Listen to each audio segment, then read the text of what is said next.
So before we kick this off, I want everyone listening to understand I am a huge fan of the Warhammer Quest series of games in all their iterations, but I accept the fact that different games will be made at different times by different people. Now, to answer this question in kind of a less rambly format, as I'm known for rambling, I'm going to break it into three parts. And I will start with the caveat that I really enjoy Warhammer Quest 95, but it is very different from Warhammer Quest 2025 Darkwater. And the reason for that is Warhammer Quest 1995 is an RPG with the Dungeon Master removed. The Dungeon Master is replaced by procedurally generated elements visually placed on the table, and you interact with them in real time. Warhammer Quest Darkwater is an arena battler board game where there is no RPG elements. You are making no real choices. There's no decision tree for you as a character. You're not embodying someone. You are simply strategically moving pieces around the table from scene to scene until you reach a predetermined conclusion. So how you interact with the game is experiential rather than evolving, if that makes sense.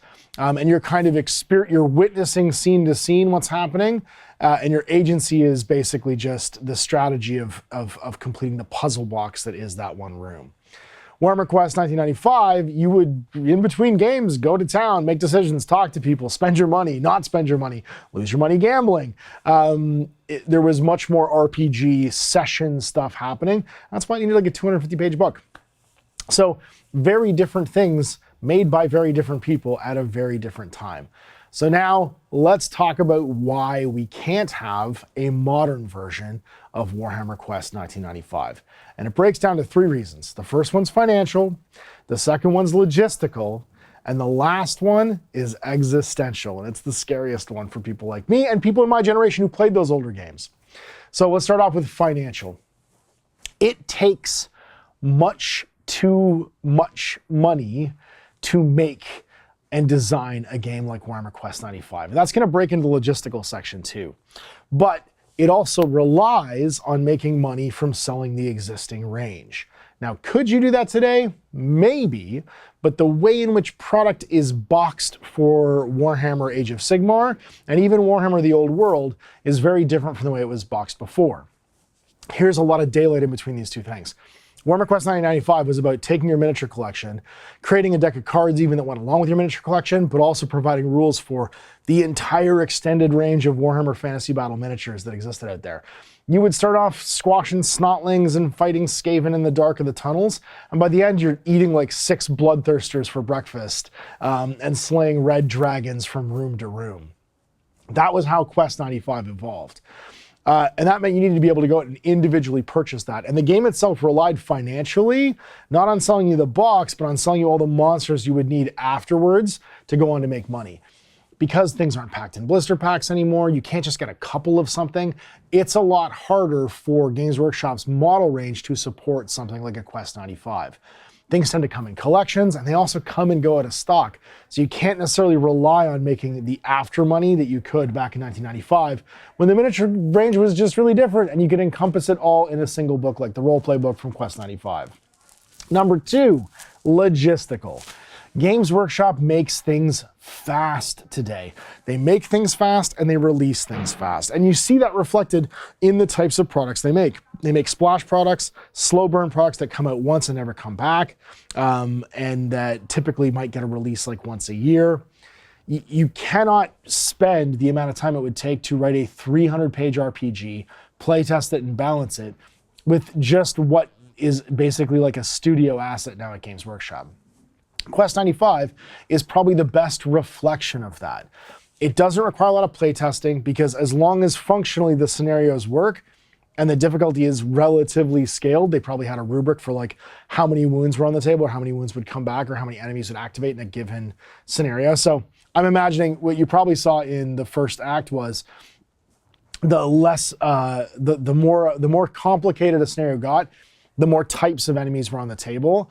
That's kind of the mix that seems to be happening in Act 2 when you start to play through it. And you don't have a capacity, even just in the game industry, because of the way that stuff needs to come out all the time, to make things the way that they get made anymore. It's the reason why you don't get, even in other industries, like a Scorsese movie every single year, or a Paul Thomas Anderson movie every year. You don't get a There Will Be Blood every 365 days. It takes some time to make those. Instead, you get, one every 5 years or every 10 years. It's the reason why Naughty Dog doesn't make a Last of Us every single year. They spend time making something, and that's the difference between a Quest 95 and a Quest 2025. Logistically, it's just not possible to do 52 releases a year with the manpower in hand probably at Workshop. You still having people make 40K stuff every month, and Age of Sigmar every month, and the box game, department making things like for Necromunda every single month. It would require a huge amount of people, a lot of time, to write a 300,000 word document, play test it, and make sure it worked all at once. It took them 2.5 years to bring out Warhammer the Old World. And that's a single rulebook and two pairs of army books that they did as their initial launch. So you'd be asking for something along that kind of lift. It would never make its money back financially. So it's just not going to happen logistically. It doesn't fit into the way miniature games get made anymore. And the last one is Existential. And this is the Simpsons of it all. You cannot, at this point, replicate the time and place where you had people who grew up on pen and paper RPGs creating something new that is a hybrid between the table and pen and paper RPGs. Just like the original 10 seasons of The Simpsons, and this is a great allegory here, I think, for designing things, were made by people who marinated in the weird pop culture of the 50s, 60s, and 70s. The jokes and humor and references are from that time. The humor is a strange mix of those time periods pulled forwards into the 80s and 90s. Today, you have the same thing happening with game designers, but what they're pulling forward is the 90s, 2000s, and 2010s into their game design. The design team at Games Workshop is probably born between 1990 and 2000. That is terrifying to me, but that's because people don't stay in jobs forever. So that means that the things that they grew up and marinated in are the internet and tablet era of games. They didn't grow up on pen and paper RPGs. So a less interactive, more experiential game, like experiencing a video game, is more what you're seeing reflected in the pop culture and game design of the 2025 release schedule. You simply don't have the design talent existentially inside your organization anymore to make something like a Warhammer Quest 1995, because the influences on those game designers are going to be vastly different from the influences of the people that designed back then. They weren't reading Ray Harryhausen, they were reading Penny Arcade.